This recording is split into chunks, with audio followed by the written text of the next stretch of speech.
qara'a harfan min kitabillahi falahu 10 hasanat. Siapa yang membaca satu huruf saja dari Al-Quran, dia mendapatkan 10 pahala dari setiap satu hurufnya. Walam aqul alif lam mim harfun. Saya tidak katakan, kata Nabi, alif lam mim satu huruf, tapi alif satu huruf, lam satu huruf, mim satu huruf. Walikulli harfin 10 hasanat. Setiap hurufnya 10 kebaikan. 10 itu dihitungnya jangan begini, 1, 2, 3, 4, bukan. Cara ngitungnya 1 keduanya 500 tahun, 2 ketiganya 500 tahun, 3 keempat 500 tahun. Jadi kalau Anda sehari nggak baca Al-Quran, Anda rugi karena Anda kehilangan pahala ribuan tahun. Rugi. Sebentar, gini cara memahaminya.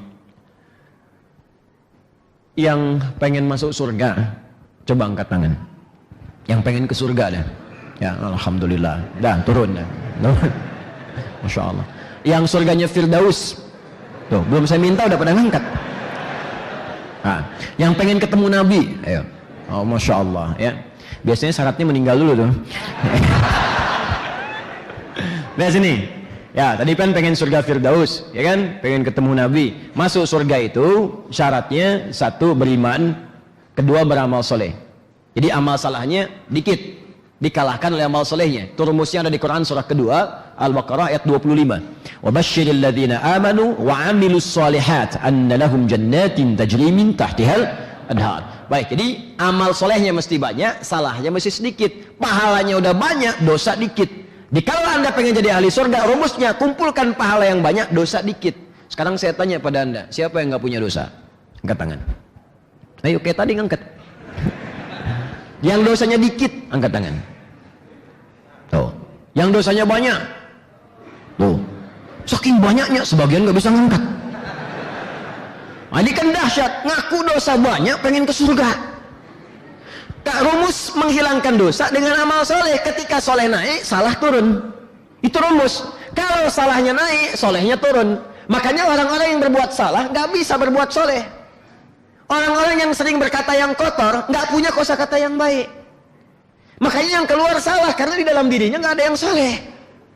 Orang-orang yang punya kata-kata soleh nggak bisa bertutur kata yang kotor. Bahkan mau mencela aja nggak ketemu. Cucu Nabi diantaranya Al-Hasan itu, wow, Masya Allah, mulia akhlaknya, mirip Nabi SAW. Ya, dari wajah Al-Husain juga mirip Nabi. Tapi kalau disebutkan akhlak, para ahli hadis, ahli sejarah mengatakan diantara yang paling mirip akhlak Nabi, Allahu Akbar, Al-Hasan. Al-Hasan cucu Nabi SAW, ahli Quran, ahli Al-Quran. Ya, sepeninggal Nabi SAW, dalam keadaan fitnah yang sangat dahsyat, jalan di pasar dengan anaknya diberi nama dengan nama kakeknya, datuknya Muhammad. Allahu Akbar, sedang jalan dicaci maki oleh orang sekitarnya. Dasar kamu begini, didengarin sampai habis. Anda bayangkan, dicaci sebuku, nggak ada satu huruf pun bisa membalas, didengarkan. Begitu orangnya pergi, fantolaka, orang yang mencela ini pergi, anaknya bertanya pada bapaknya, ya abati lima lam tarud. Pak, kenapa nggak dibalas? Atau diklarifikasi, bapak nggak seperti yang dia sampaikan. Apa jawaban Al-Hasan radhiyallahu ta'ala anhu? Kata Al-Hasan, ya bunayya wala adri kaifa arud. Nah, bapak tuh nggak tahu bagaimana cara balasnya. Jadi mencari di hatinya itu untuk membalas, sekedar mengatakan saya nggak seperti yang kamu sebutkan, atau kamu pun tidak lebih baik daripada saya. Itu kalimat tuh nggak ketemu, Pak, Bu, nggak ketemu. Saking bersihnya hatinya. Di kalau orangnya soleh, maka yang salah akan hilang. Ya, makanya orang-orang baik itu menemukan kata-kata kotor nggak bisa, menemukan celaan nggak bisa, karena memang susah, nggak ketemu di hatinya. Sama orang yang salah pun menemukan yang baik susah. Ya, preman, ketemu akhi, assalamualaikum, susah. Kiai, ustadz bisa, jamaah ta'lim mungkin, akhi, assalamualaikum, ukhti, assalamualaikum, nyampe. Ya, karena itu orang yang terbiasa baik akan keukur dalam hidupnya. Nah, rumus cepatnya, kalau ingin baik, yang salah ingin kita hilangkan, rumus cerdasnya, cari amalan yang ketika dikerjakan pahalanya berkumpul. Banyak. Modal dikit, keuntungan banyak. Salat dikerjakan, selesai salat, pahala 10. Selesai salat. Tapi Al-Quran setiap hurufnya, bukan selesai baca, setiap hurufnya langsung diberikan 10. Jadi kalau Anda punya dosa, satu salah lihat, mata salah lihat. Yang nggak boleh dilihat, kelihatan. Ada gambar nggak bagus di handphone, kelihatan. Istighfar iya, cuman mata nggak berpaling. Astagfirullah, salah nih. Oh, Pak, salah nih, astagfirullah. Salah. Satu salah, baca Quran. Apalagi pada yang tidak diniatkan, nggak sengaja, ada yang terlihat dipalingkan. Salah, baca Quran, sekali satu huruf hilang tuh. Masih punya modal 9. Masya Allah. Tapi bacanya juga jangan begitu-gitu amat tuh kan. Dosa berapa nih sehari ini? Kayaknya cuma 5 deh. Masya Allah.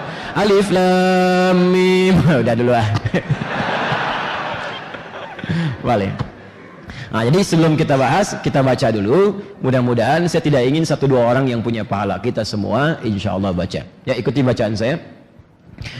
A'udzu billahi minasy syaithanir rajim.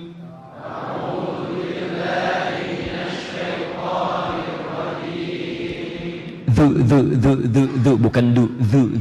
A'udzu billahi minasy syaithanir rajim.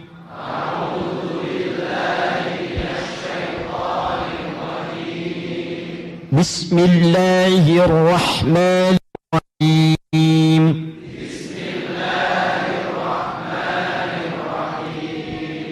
Suratun anzalna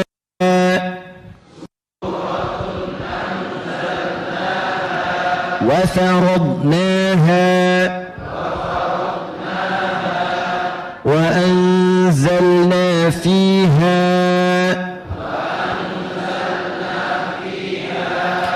آيات بينات لعلكم تذكرون.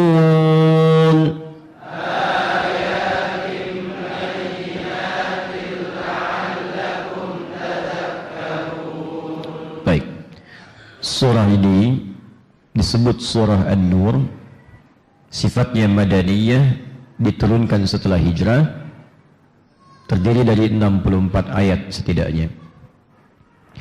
Kenapa dinamakan dengan An-Nur? Di pertemuan lalu sudah kita bahas bahwa seluruh isi di surah ini adalah bimbingan-bimbingan Allah yang dijanjikan oleh Allah. Jika diamalkan dengan benar, maka kita akan diberikan cahaya dalam kehidupan, baik di dunia, di alam kubur, ataupun sampai kembali ke akhirat menghadap Allah Subhanahu wa ta'ala. Saya sudah sampaikan di pertemuan lalu, setidaknya 64 ayat ini akan dibagi kepada 10 bagian pokok yang sudah saya sampaikan di pertemuan-pertemuan lalu. Detailnya kita akan bahas di pertemuan saat ini. Masuk kepada ayat yang pertama, kita bacakan. Sebelum kita mulai, kita sambungkan dulu dengan pengertian An-Nurnya. Jika kalian ingin mendapatkan cahaya dariku, kata Allah, ingin terang di kehidupan dunianya, tersinari di alam kuburnya, dan punya cahaya sampai masuk ke surganya, maka aku turunkan surah berikut ini yang kalian harus amalkan isinya. Suratun anzalnaha. Berikut satu surah, kami turunkan seluruh isinya. Kalau ada kata surah, maka yang penting kita garis bawahi ada 2 yang paling utama. Yang pertama, Allah ingin memberikan penjelasan dengan sangat kuat dan penegasan bahwa jangan pisahkan pelajaran di ayat-ayat itu sehingga mengambil 1-2 bagian saja tanpa mengkaji keseluruhannya. Yang penting di ayat ini, kata Allah, di surat ini bukan 1-2 ayatnya, tapi seluruh ayatnya dalam satu surah ini. Karena itu kalimatnya dibuka dengan kalimat suratun, bukan ayatun. Jadi kalau Anda ingin dapatkan cahaya dengan sempurna, mata bercahaya, nanti ada di sini bimbingan tentang mata, lisan bercahaya, tangan bercahaya, kaki bercahaya, maka pelajari seluruh ayat di surah ini satu surahnya. Ya, bukan 1-2 bagian ayatnya. Jelas di sini?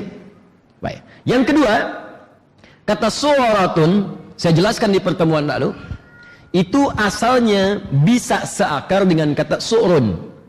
Surun atau surun, bisa surun atau surun. Di sini diberikan sifat, di akhir ditambah tak menjadi suratun.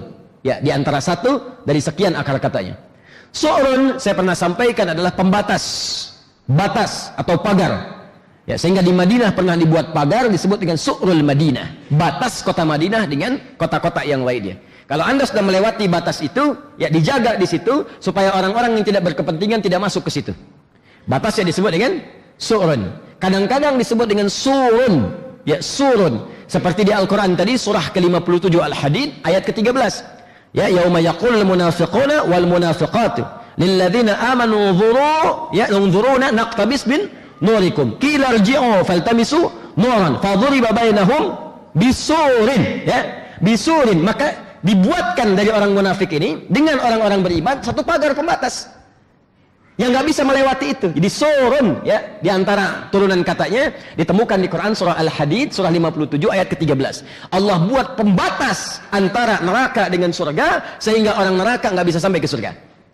Tapi kalau ahli surga bisa saling mengunjungi, tergantung levelnya. Jika levelnya paling atas dia bisa berkunjung ke bawah. Level bawah nggak bisa berkunjung ke atas. Dia ada 4 level surga nanti. Ya, level surga pertama, level surga dengan para nabi. Ya, semua nabi yang pernah tinggal di bumi.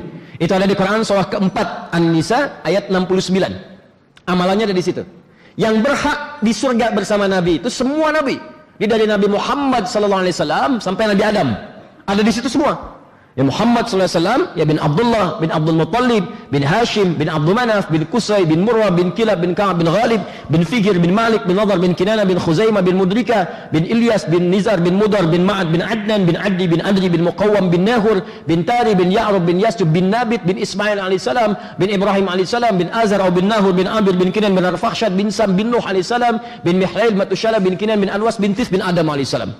Dari zaman Nabi Adam sampai Nabi Muhammad, komplek Nabi Muhammad paling bagus. Ya, paling tinggi, paling elit. Itu semua para nabi. Bahasanya nabiyyin. Wa may yuti'illaha war rasula fa ulaika ma'al ladzina an'ama Allahu 'alaihim minan nabiyyin. Semua para nabi. Yang tinggal di situ paling utama ada 3 golongan. Satu, para syuhada. Syuhada, orang-orang yang syahid. Ya, syuhada, makanya saya katakan kalau ada amalan-amalan yang setara dengan nilai jihad, yang kalau wafat syahid cepat buru itu. Sekarang nggak ada tuntutan untuk bela. Ya, bela negara, bela ibadah dan sebagainya. Nggak ada sekarang. Yang ada apa? Cari amalan setara. Contoh apa? Majelis ilmu. Makanya dalam sepekan coba cari amalan yang bisa mengantarkan ke surga dengan cepat. Masa mau cari dunia terus? Mau sampai kapan tuh cari dunia? Satu saat akan pulang, kita akan tinggalkan. Makanya buat program. Pekan ini di mana pengajian? Al-Hikmah. Oh, ini Al-Hikmah, ini An-Nur. Ini Masjid Raya Pondok Indah, yang ini Masjid A, Masjid B. Petakan oleh kita. Begitu ada bagian yang kosong kita hadiri, datangi. Wafat Anda sedang dalam perjalanan menuntut ilmu, wafatnya syahid. Syahid. Bahkan ada hadis Nabi di Ibnu Majah nomor hadis 233 dari sahabat Abu Darda. Man salaka tariqan yaltamisu fihi ilma, sahhalallahu lahu tariqan ilal jannah. Siapa yang menyiapkan dirinya sengaja untuk menuntut ilmu, melapangkan waktunya, maka setiap langkahnya langsung akan dicatat oleh Allah, diperintahkan pada malaikat, catat setiap langkahnya untuk meringankan langkah dia ke surga.